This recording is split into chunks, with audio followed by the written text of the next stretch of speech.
Have you ever loved someone so much you'd give up everything for them? I did. For 5 years, I worked endless nights while she chased her dreams. I was the perfect husband, but it wasn't enough. On our anniversary, she didn't come home. Instead, I got a text. I'm with Rick now. He can give me what you never could. My wife left me for her rich ex-boyfriend, telling everyone I was just her safe choice until something better came along.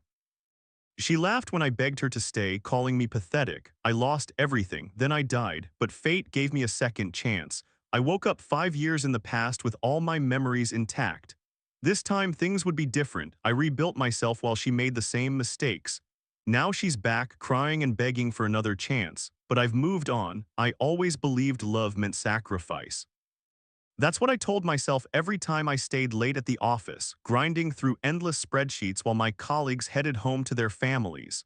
One more promotion, one more raise, and maybe then Elise would look at me the way she did when we first met. You're still here, James. My boss poked his head into my cubicle. It was nearly midnight. Just finishing up the Johnson account, I said, rubbing my tired eyes. That's what I like about you, dedicated. He patted my shoulder.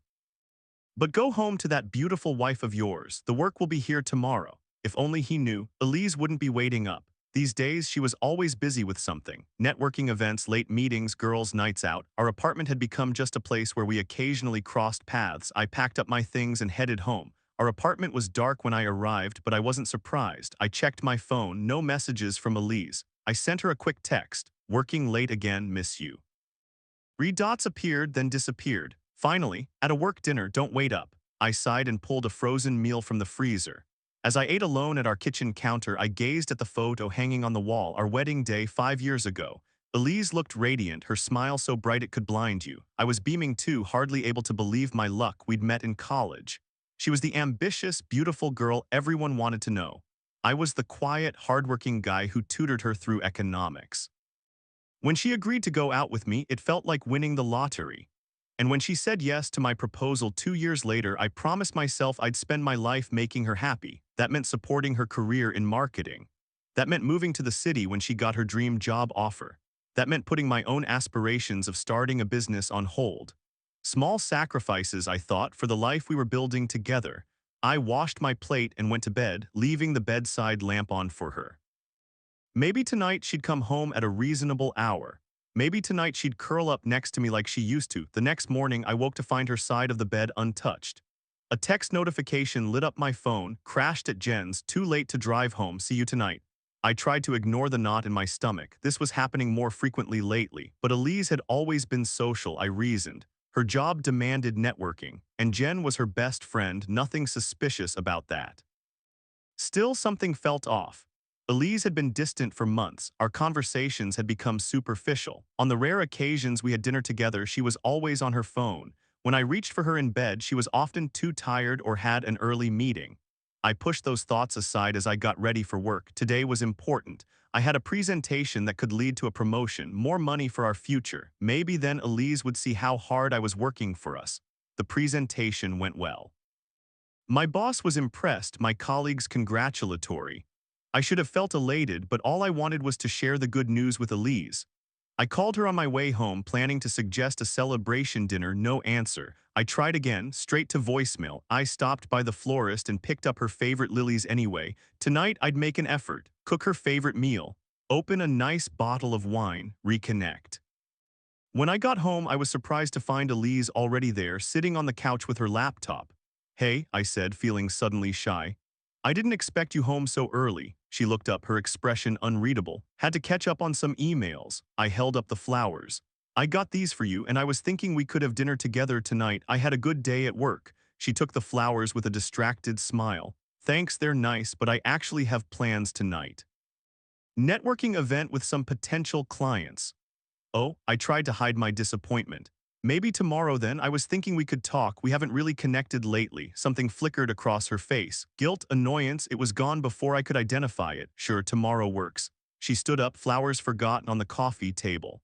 I should get ready. As she passed me, I caught a whiff of unfamiliar cologne. Not mine, certainly. Not any fragrance I'd given her that night. I couldn't sleep. The cologne, the distant behavior, the constant work events. My mind created scenarios, each worse than the last. At 2 a.m., I did something I'd never done before. I checked her laptop. Her password was still my birthday. Small mercy that her emails were innocent enough, work correspondence, sale notifications, newsletters. But then I noticed her text messages were synced to her computer. One name appeared more than others, Rick, her college boyfriend before me. The wealthy, charming business major who'd broken her heart when he left to study abroad. The one who got away, according to Jen, during a drunken girls' night I'd overheard years ago. My fingers hovered over the message thread. This was wrong. I was invading her privacy, but wasn't she already betraying my trust? I clicked. The most recent message made my heart stop. Can't wait to see you tonight. The usual place. I scrolled up, each message like a knife to my chest. Miss your touch. Last night was amazing. He has no idea. 3 months. They'd been seeing each other for 3 months. While I worked late to build our future, she was rebuilding her past with him. I closed the laptop feeling sick. The man who had everything in college now had the one thing that mattered to me, my wife's heart. That night I lay awake until I heard her key in the door at 3 a.m. She crept into bed, not touching me, smelling of expensive cologne and betrayal. Tomorrow, I decided. Tomorrow I would confront her. Tomorrow everything would change. I had no idea just how true that would be. I spent the next day in a fog, rehearsing what I would say when I confronted Elise. My colleagues noticed something was wrong, but I brushed off their concerns. How could I explain that my entire marriage was a lie when I got home? Elise wasn't there. I called her, but it went straight to voicemail. I paced our apartment, anger and anxiety building with each passing hour. At 9 p.m., my phone buzzed with a text. Working late, don't wait up. I stared at those 6 words, my hands shaking. Another lie. I knew exactly where she was and who she was with. Before I could stop myself, I grabbed my keys and drove to the address I'd seen in her messages. An upscale apartment building downtown where Rick apparently lived. The doorman looked at me suspiciously as I entered the lobby. I'm here to surprise my wife, I said, forcing a smile. She's visiting a friend. Rick Anderson, apartment 1701. He hesitated, then nodded. Mr. Anderson's unit, go ahead. The elevator ride to the 17th floor was the longest of my life. When the doors opened, I walked numbly to apartment 1701. I raised my hand to knock, then paused. Through the door, I could hear Elise laughing. That musical laugh I once thought was only for me. I knocked 3 sharp times. The laughter stopped. Footsteps approached. The door swung open and there stood Rick, exactly as I remembered him from the few photos Elise had kept. Tall, chiseled jaw, expensive watch gleaming on his wrist. His smug smile faltered when he saw me. Can I help you? He asked, blocking the doorway. I'm here for my wife, I said, voice steadier than I felt. Behind him, I heard Elise gasp. She appeared at his shoulder, wearing one of his shirts and nothing else. Her face drained of color. James, she whispered. What are you doing here? I think that's my question, I replied, though I already know the answer. Rick had the decency to look uncomfortable. Look, man, I think you two need to talk. No, Rick, stay, I said. Since you've been sleeping with my wife for 3 months, you should be part of this conversation. Elise pushed past him, pulling me into the hallway. How did you know? She hissed. Does it matter? I know you've been lying to me. I know you've been sneaking around behind my back. What I don't know is why. Her expression changed then, hardened in a way I'd never seen before. You want to know why? Because I'm tired, James. Tired of being married to someone who has no ambition beyond a mediocre job at a mediocre company. Each word hit like a physical blow. Everything I've done has been for us, for our future, she laughed, but there was no joy in it. What future? A slightly bigger apartment? A slightly nicer car? That's not the life I want. Rick appeared behind her, hand possessively on her waist. I think you should leave. I'm not going anywhere until Elise explains why she didn't just ask for a divorce instead of cheating on me. Elise sighed as if I was being unreasonable. I wasn't sure at first. I ran into Rick at a conference and things just happened, but now I am sure. She looked at me with cold eyes. The truth is, James, I settled for you. You were safe, dependable. But with Rick, I can have the life I was always meant for. I felt something break inside me. 5 years of marriage, and that's all I was to you, the safe option. Don't act so surprised, she said. Deep down, you must have known I was too good for you. Rick smirked. Look, James, was it? Elise has made her choice. Don't make this harder than it needs to be. I looked between them, these two beautiful, cruel people. Tomorrow's our anniversary, I said quietly. For a moment, guilt flashed across Elise's face. Then it was gone. I'll send someone for my things tomorrow. Consider this our closure. She stepped back into Rick's apartment, clinging to his arm like she used to cling to mine. The door closed in my face. I don't remember driving home. I don't remember much of anything except the hollow feeling in my chest where my heart used to be. The next day was even worse. My phone buzzed constantly with messages from Elise's friends, all suddenly aware of our situation. Apparently, she had wasted no time sharing her side of the story. According to the gossip, I was controlling, jealous, and she had finally found the courage to leave. I turned my phone off and took the day off work. It was supposed to be our anniversary. I had reservations at her favorite restaurant, a gift hidden in my sock drawer. Now I sat alone in our apartment, surrounded by memories of a relationship that had been a lie. The doorbell rang around noon. A moving crew. Mrs. Carter sent us to collect her belongings, the foreman said. Not meeting my eyes, I let them in and watched as they efficiently packed away Elise's life. Clothes, jewelry, books, they left the furniture, the wedding photos, anything that reminded her of us. As if she was erasing me from her existence. As they were finishing, my phone rang. It was Elise. Is it done? She asked, not bothering with hello. Almost, I said. They're just leaving. Good, I need you to do one more thing. The joint account, I want half. You're joking, I said. That's our savings for our future. A future that's not happening, she replied coldly. I'm entitled to half unless you want this to get messy legally. I closed my eyes, exhaustion washing over me. Fine, take it. I already did, she said. I transferred it this morning, just wanted you to know. Before I could respond, she continued, Oh, and James, Rick and I are having a little get-together tonight to celebrate our new beginning. Some of our old college friends will be there. I thought you should know so you don't embarrass yourself by calling or texting. The casual cruelty of it stunned me. Celebrating on our anniversary, it seemed fitting, she said. A fresh start. After she hung up, I checked our account. Half our savings gone. 5 years of careful budgeting, of dreams deferred, transferred to her personal account without a second thought. That night I sat in our empty apartment, scrolling through social media even though I knew it would hurt. Sure enough, there they were. Elise and Rick, champagne glasses raised, surrounded by familiar faces. Our friends. Her post caption read, Finally living my truth with the one who got away. Some mistakes take time to fix. 5 years of marriage reduced to a mistake to be fixed. As I stared at their smiling faces, something inside me hardened. The pain was still there, but now it was crystallizing into something else. Resolve, determination. If she wanted to discard me so easily, then I would become someone she'd regret losing. Someone unrecognizable from the devoted husband she'd left behind. Little did I know how literally that transformation would occur. The months after Elise left were a blur of pain and self-destruction. I threw myself into work, taking on extra projects, staying late every night. Sleep became a luxury I rarely afforded myself. The less I slept, the less I dreamed of her. My boss noticed, of course. You're burning yourself out, James, he said one evening, finding me still at my desk at midnight. Take some time off, process what happened. But processing was the last thing I wanted to do. Processing meant feeling, and feeling meant pain. So I worked until my body gave out, then dragged myself home to my new apartment, a sterile studio that held none of the warmth or memories of the home I'd shared with Elise. Friends tried to reach out, but I pushed them away. Some had chosen sides anyway, gravitating toward Elise and Rick's glamorous new life. Social media became a minefield of their updates. Weekend trips to wine country, charity galas, Rick's company expanding. Each post was a reminder of what Elise had chosen over our life together. 6 months after she left, I ran into them at a restaurant. I'd finally agreed to dinner with a colleague who was worried about me. We were seated at a quiet corner table when Elise's laugh cut through the ambient noise like a knife. She and Rick were at the bar, surrounded by friends. She looked radiant in a dress I'd never seen, jewelry I'd never been able to afford glittering at her throat and wrists.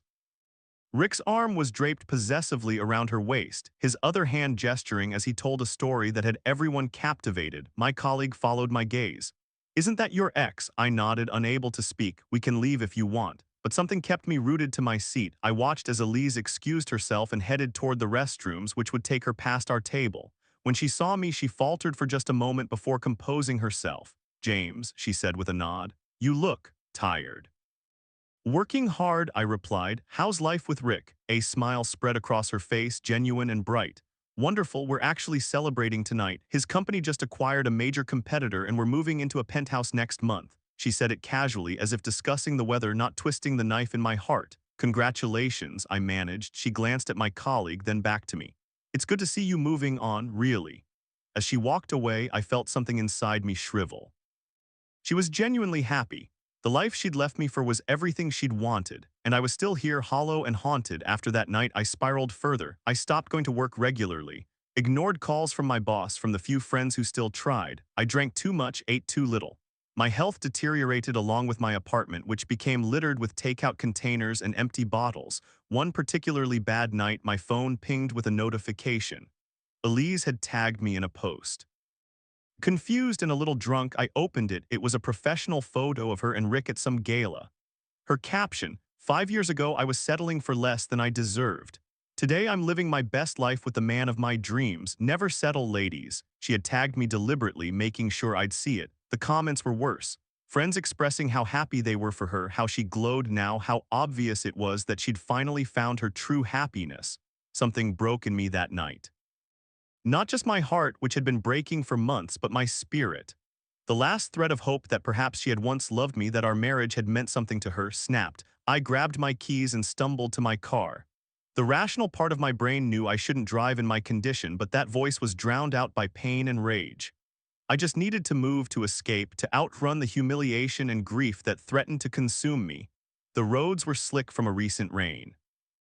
I took the curves too fast, my vision blurred by alcohol and unshed tears.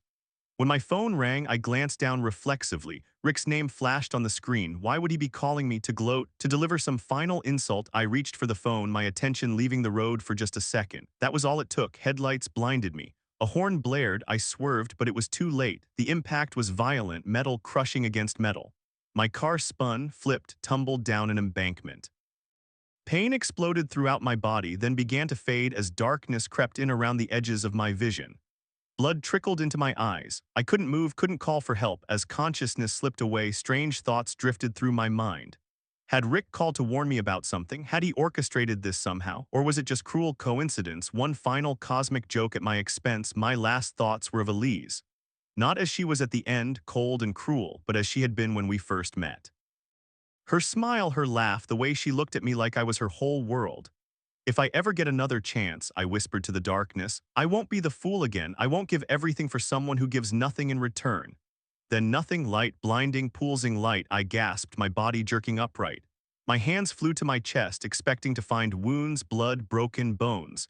Instead, I touched smooth, uninjured skin. Confusion washed over me as I took in my surroundings. This wasn't the wreckage of my car. It wasn't a hospital room, it was my old bedroom, the one from my apartment before I'd moved in with Elise. Impossible. I'd left this place years ago. My phone buzzed on the nightstand. With trembling hands, I picked it up. The date on the screen made no sense. March 15, 2018, 7 years in the past, before I'd proposed to Elise, before she'd left me for Rick. Before everything had fallen apart. I stumbled to the bathroom, flipping on the light. The face that stared back at me from the mirror was younger, healthier. No dark circles under the eyes, no stress lines around the mouth. My mind raced. Was this a dream, some strange hallucination as my brain shut down after the crash, or had I actually been given a second chance? My phone buzzed again. A text from Elise: can't wait for dinner tonight, I have big news to share. Memory rushed back. This was the night Elise had told me about a promotion at work. The night I decided to start saving for an engagement ring. The beginning of the path that would lead to our marriage, my heartbreak, my destruction. But now I knew where that path ended. I sat on the edge of my bed, staring at her text. If this was real, if I'd truly been sent back, I had a choice to make. I could follow the same path, knowing the pain that awaited me, or I could change everything. For a moment, I considered ignoring her text, cutting her out of my life immediately. But a colder, more calculating thought emerged. Why rush? This time I held all the cards. I knew her future betrayal, knew Rick would re-enter her life, knew exactly how she truly felt about me. This time I wouldn't be the devoted fool giving everything while receiving nothing. This time I would protect myself, build myself. And when the moment came for her to make her choice, I would be ready. I typed a reply, looking forward to it. Congratulations in advance on your promotion.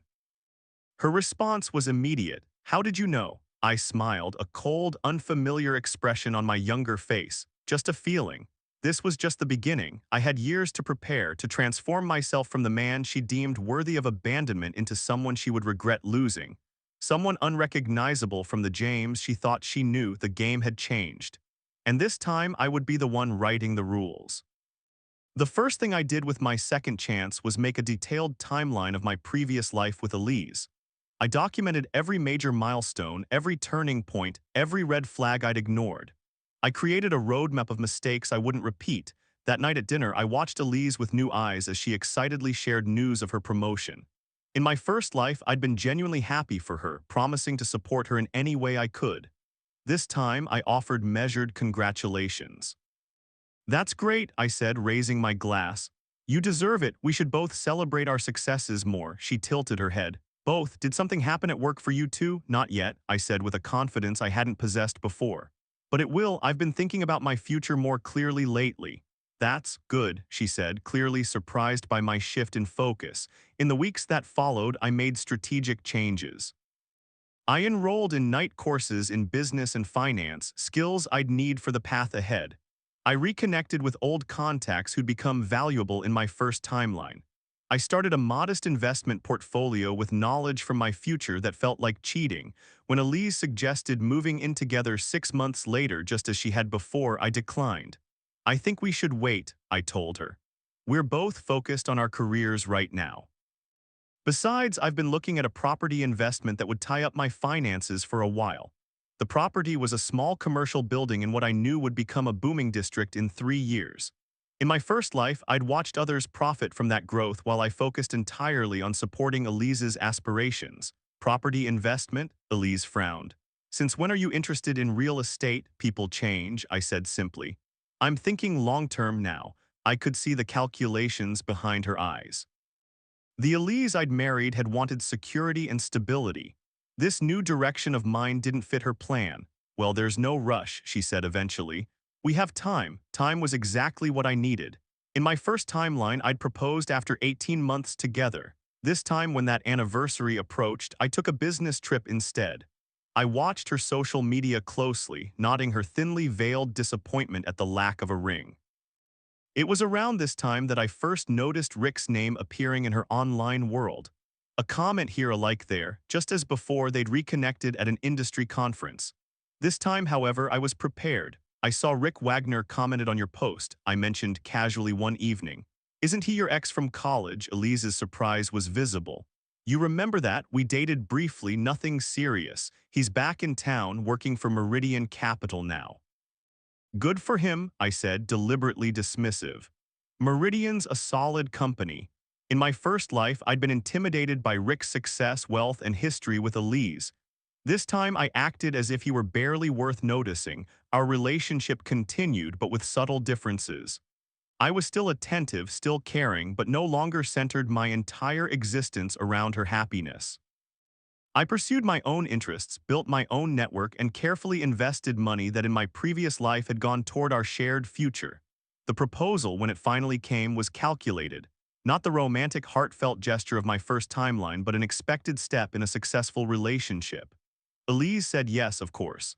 On the surface, nothing seemed amiss, but I caught the slight hesitation, the barely perceptible falter in her smile.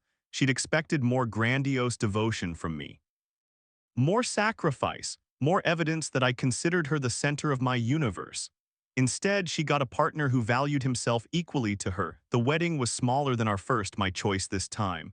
Why waste money on one day when we could invest it in our future? I'd reasoned. Elise had agreed, but I caught her envious glances at friends' elaborate ceremonies. Throughout it all, I maintained a careful emotional distance. I was affectionate but reserved, loving but never desperate. I ensured Elise never again saw me as the safe, boring option she could discard when something better came along. 3 years into our marriage, right on schedule, Rick re-entered our lives more prominently. Elise's company partnered with Meridian Capital, placing them in regular contact. In my first life, I'd been oblivious to the danger. This time, I watched like a hawk while pretending indifference. Rick invited us to a charity gala next weekend, Elise mentioned one evening. Meridian Capital is a major sponsor. "I can't make it," I said immediately.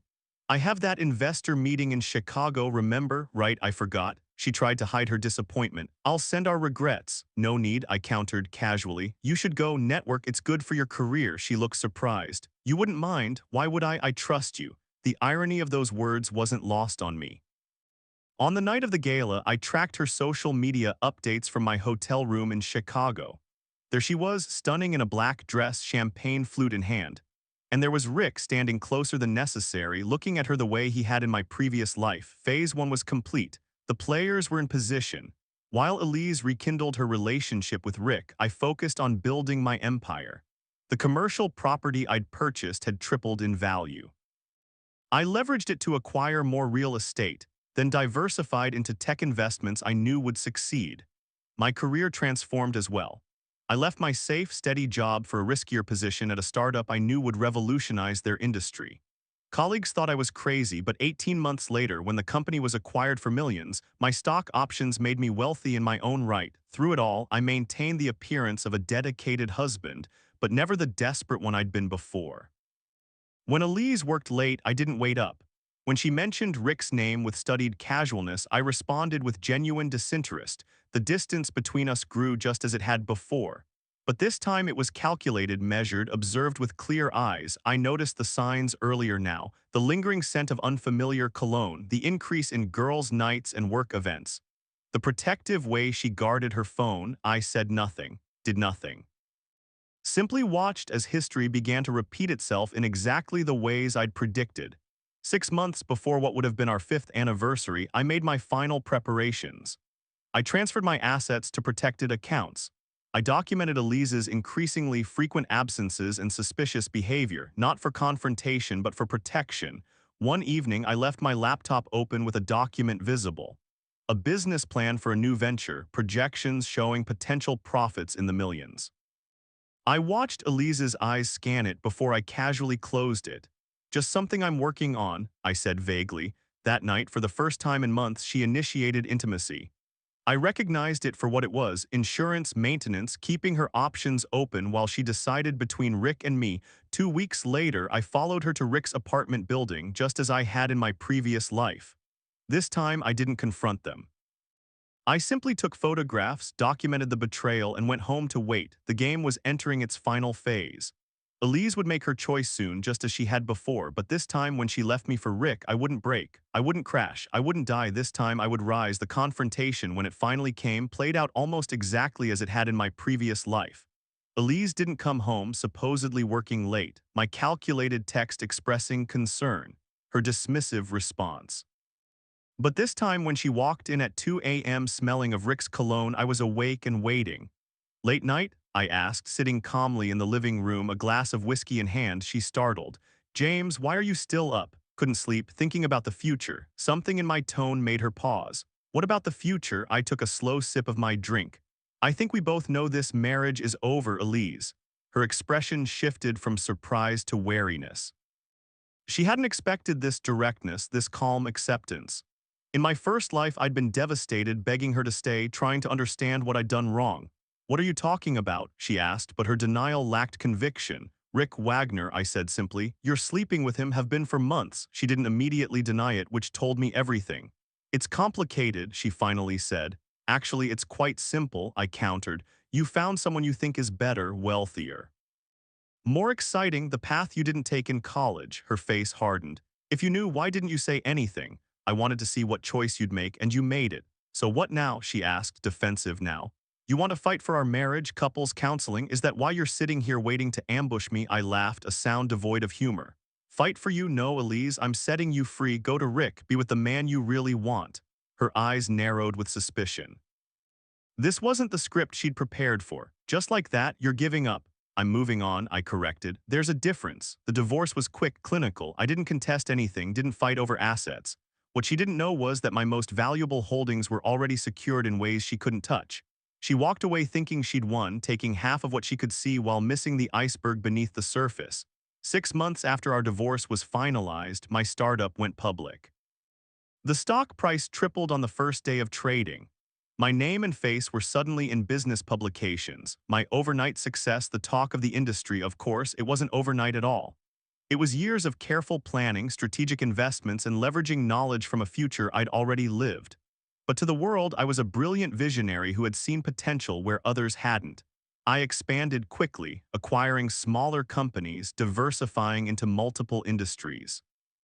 I hired the best talent, often poaching from larger corporations, including Meridian Capital, where Rick still worked as an executive. Through mutual connections, I heard about Elise and Rick's relationship. They'd moved in together immediately after our divorce, their romance no longer a secret. They appeared in society pages, attended the right parties, seemed blissfully happy. For a while, 1 year after our divorce, the first cracks appeared. Meridian Capital faced investigations for financial irregularities. Nothing directly tied to Rick, but close enough to tarnish his golden boy image. The company's stock plummeted. Layoffs followed. Rick kept his job, but his bonus was slashed. The lavish lifestyle he'd used to woo Elise suddenly required adjustments. The penthouse apartment had to be sold for something more modest. Vacations were canceled. Designer shopping sprees curtailed. I watched from afar, neither gloating nor intervening. This wasn't my revenge, it was simply the natural consequence of Rick's poor choices, both professional and personal. Then came the scandal. An administrative assistant at Meridian Capital filed a sexual harassment claim against Rick, complete with damning text messages and witness accounts. The company settled quickly, but the damage was done. Rick was asked to resign. Through all this, my own star continued to rise. I became known not just for business acumen but for philanthropic efforts, funding education initiatives and technology incubators. I dated casually but never seriously, maintaining my independence and focus. 18 months after our divorce, I attended a charity gala I knew Elise and Rick would be at. It was the first time I'd seen them in person since everything fell apart. They entered together, Elise dazzling in a red dress that couldn't quite hide how much weight she'd lost. Rick beside her, smile strained, shoulders tense. I was engaged in conversation with the mayor when Elise spotted me across the room. Our eyes met briefly. I nodded politely, then returned to my discussion. Throughout the evening, I felt her gaze following me, watching as I moved easily among the city's elite, many of whom had once been her and Rick's exclusive social circle. Later, at the bar, Rick approached me. His confident swagger was gone, replaced by a forced casualness that didn't reach his eyes. "James," he said, extending his hand, "quite a success story you've become." I shook his hand firmly. "Rick, how's life treating you?" "Can't complain," he lied, "taking some time to explore new opportunities after Meridian." "I heard about that, tough break." He flinched slightly at my phrasing. "These things happen, one door closes, another opens." "True," I agreed, "though some doors are worth keeping closed." He caught my meaning, anger flashing briefly across his face. "Elise and I are very happy." "I'm glad," I said and meant it. Their happiness, fleeting as it might be, was necessary for what would come next. Everyone deserves happiness. As I turned to leave, he caught my arm. "You've changed," he said, studying me. "You're not the same guy Elise married." I smiled. "No, I'm not. Give my regards to Elise." 2 months later, it happened. The financial fraud at Meridian Capital was traced directly to projects Rick had overseen. Not embezzlement, but misrepresentation serious enough for criminal charges. His assets were frozen, legal fees mounted. The final blow, Rick had used their joint savings to secure bail. Elise stood by him publicly at first, the loyal girlfriend supporting her man through troubled times. But as Rick's legal troubles deepened and their financial situation deteriorated, she began to withdraw. Friends reported arguments, public disagreements, her increasing absence from his court appearances. When Rick was sentenced to 3 years for financial fraud, Elise wasn't in the courtroom. By then, she had moved out of their apartment, back to a modest rental not unlike the one she and I had shared when we first married. I took no pleasure in their misfortune. This wasn't about revenge but consequence. Every choice has a price. Elise and Rick were simply paying theirs. Throughout this period, my company continued its meteoric rise. I became known for my calm demeanor under pressure, my innovative leadership style, my ability to predict market trends with uncanny accuracy. What looked like brilliant foresight to others was simply the advantage of having lived through these years once before. When Fortune magazine featured me on its cover as the future of business, I knew Elise would see it. The article detailed my success but also touched on my personal life, mentioning my divorce without bitterness. My focus on building something meaningful rather than pursuing fleeting pleasures. 3 days after the article was published, I received a text from a number I still knew by heart, despite having deleted it long ago. "Congratulations on the Fortune cover. You've done incredibly well. Would you have coffee sometime for old time's sake, Elise?" I stared at the message, feeling nothing but a calm certainty. This was the moment everything had been building toward, not my success or her failure, but this choice. Her return exactly as I had known it would happen. The wheel had turned full circle. But this time I would be the one deciding where it stopped. I waited 3 days before responding to Elise's text. Not out of petty revenge, but because I genuinely needed time to consider what I wanted from this meeting. The angry, heartbroken man from my first life would have jumped at the chance to see her again. But that man was gone, replaced by someone who understood the true value of his time and attention. Thursday, 2 p.m., Vantage Coffee on 5th, I finally replied. I chose the location deliberately, a high-end coffee shop in the building that housed my company's headquarters. My territory, not neutral ground. When Thursday arrived, I went about my morning normally. Board meeting at 9, investor call at 11, lunch with my executive team. I didn't allow the impending meeting with Elise to disrupt my schedule or my focus. At 2:05, I walked into Vantage Coffee. She was already there, seated at a corner table. She looked beautiful, of course, though thinner than I remembered, with fine lines around her eyes that hadn't been there before. She wore a simple blue dress that I knew had once been expensive but now showed subtle signs of wear. She stood when she saw me, uncertainty flashing across her face before she composed herself. "James, thank you for coming." "Elise," I said, clasping her offered hand briefly before sitting down. "You look well." "So do you," she replied. "Success suits you." I ordered a black coffee while she nursed a half-finished latte. Small talk ensued, stilted and careful. She asked about my company. I inquired politely about her career. Neither of us mentioned Rick, though his absence loomed between us like a ghost. Finally, after 15 minutes of circling the real conversation, she took a deep breath. "I've been following your success. It's remarkable what you've built. You always had potential, but what you've achieved, it's beyond anything I imagined." "Thank you," I said simply, not feeling the need to elaborate. "I keep thinking about timing," she continued, her fingers nervously tracing the rim of her cup. "How different things might have been if you'd found this path while we were still together." I studied her for a moment. "Do you really believe that would have changed anything?" She looked startled by my directness. "Of course it would have. We fell apart because we had different ambitions, different visions for our lives." "Is that what happened?" I asked, my voice level. "We fell apart," color rose in her cheeks. "I know I hurt you, James. I made terrible choices. I justified them by telling myself you and I wanted different things, that we had grown apart. And now? Now I realize what a mistake I made," she said, her voice dropping. "Rick wasn't who I thought he was. None of it was what I thought." I took a slow sip of my coffee, letting her words hang in the air. In my first life, I would have been overjoyed at this confession, this validation that she had been wrong and I had been right. Now it felt hollow, expected. "What exactly are you looking for here, Elise?" I asked. "Forgiveness, closure, a second chance." Her eyes met mine, hope and vulnerability mixed in equal measure. "All of those things maybe. Mostly I miss you, the person I could be when I was with you, before I let greed and status cloud my judgment." "And Rick," I asked, "how is he adapting to prison life?" She flinched. "We're completely over, have been since before his sentencing. I was blind not to see who he really was." "The way you were blind not to see who I really was." For a moment she looked confused, then uncomfortable. "I never appreciated you properly, it's true, but I see you now, James. I see what you've become." And there it was, the truth beneath her carefully constructed contrition. She didn't miss the man I had been during our marriage, the devoted husband who had sacrificed everything for her happiness. She wanted the man I was now, successful, powerful, admired. "You know," I said, leaning back in my chair, "I've thought about this moment. What I would say if you ever came back." Her expression brightened. "You have." For a long time, it was all I thought about, I admitted. I imagined grand speeches, cutting remarks, all the ways I could make you feel as small and insignificant as you once made me feel. She swallowed hard. "I deserve that, maybe," I conceded. "But the truth is I don't feel the need to say any of that now." "What do you feel?" she asked softly. I considered the question carefully. What did I feel sitting across from the woman who had once been my entire world, who had shattered that world without remorse? "Gratitude," I finally said. She blinked in surprise. "Gratitude. If you hadn't left me for Rick, if you hadn't shown me exactly who you were and what you thought of me, I might never have found this path. I might still be that man who defined his worth by someone else's validation." Tears welled in her eyes. "I never meant to hurt you like that." "I think you did," I said gently.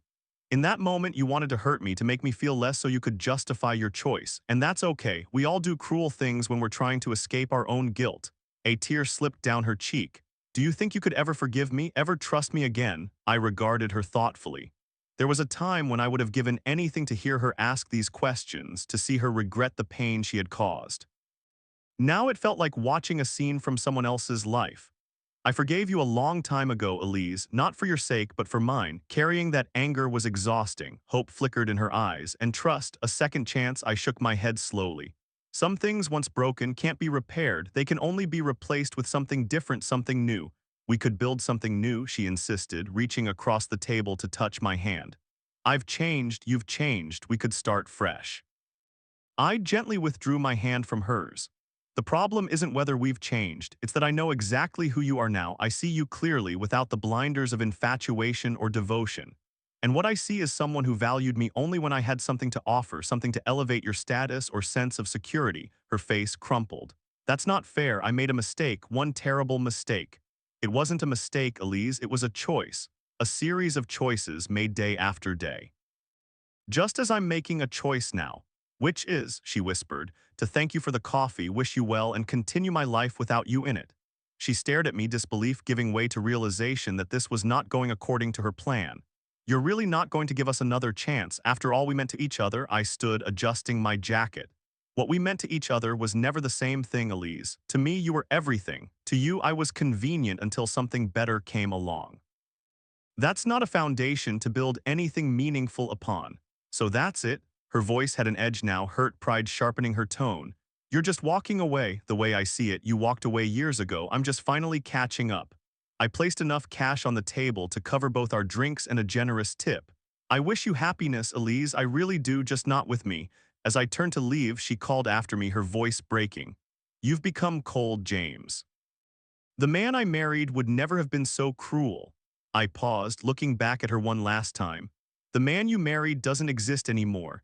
You left him for dead in a car wreck years ago. I'm what rose from those ashes. Walking out of that coffee shop, I felt lighter than I had in 2 lifetimes. There was no vindictive satisfaction, no triumph in seeing her reduced and desperate.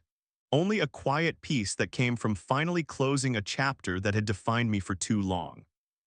Outside, the city bustled around me, full of possibilities and paths I had yet to explore. In my first life, I had died broken and alone, believing Elise had been my only chance at happiness. In this life, I understood that she had merely been a chapter, not the whole story. My phone buzzed with messages from my executive team, from friends, from a woman I had recently begun dating, someone with her own ambitions and strength, who saw me as a partner rather than a stepping stone or safety net. As I walked back toward my office, I thought about the strange gift I had been given. Not just a second chance at life, but a chance to truly know my own worth. To build something meaningful not out of desperation or the need to be loved, but out of genuine passion and purpose. Elise would recover from this rejection.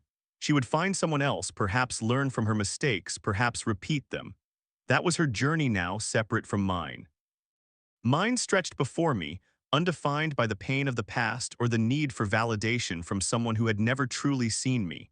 For the first time in either of my lives, I was moving forward without looking back, without the weight of unrequited devotion or bitter resentment. I had died a fool and been reborn a man who knew his worth. And in that knowledge, I had found something far more valuable than revenge or reconciliation. I had found freedom.